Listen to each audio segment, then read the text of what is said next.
Super singer season 11ஓட semi-final நடந்து முடிஞ்சிருக்குங்க. So இதில் fourth ஃபைனலிஸ்ட்டாக எல்லாருக்குமே சர்ப்ரைஸ் தர விதமாக யார் செலக்ட் ஆகியிருந்தாங்க அப்படின்னு பார்த்தீங்கன்னா தவசீலி செலக்ட் ஆகியிருந்தாங்க.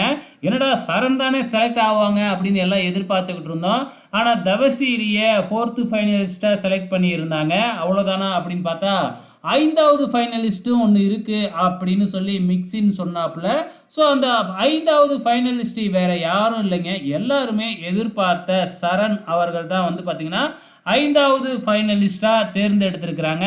ஆக்சுவலாக 4 ஃபைனலிஸ்ட் தான். அதுக்கப்புறம் வந்து பார்த்தீங்கன்னா டிக்கெட் டு ஃபினாலே அப்படிங்கிற மாதிரி சொல்லியிருந்தாங்க. அதாவது ஒயில்ட் கார்டு என்ட்ரி அப்படிங்கிற மாதிரி சொல்லியிருந்தாங்க. ஆனால் வந்து பார்த்திங்கன்னா இப்போ 5வது ஃபைனலிஸ்ட்டும் இன்றைக்கே அறிவிச்சிட்டாங்க. ஸோ ஒயில்ட் கார்டில் வர்றவங்க 6வது ஃபைனலிஸ்ட்டாக செலக்ட் ஆவாங்களாட்டுக்கு. ஸோ 5வது ஃபைனலிஸ்ட்டாக சரண் செலக்ட் ஆகிருக்கிறாங்க. உங்களோட கமெண்ட்ஸை மறக்காமல் இந்த வீடியோ கீழே கமெண்ட் பண்ணுங்கள்.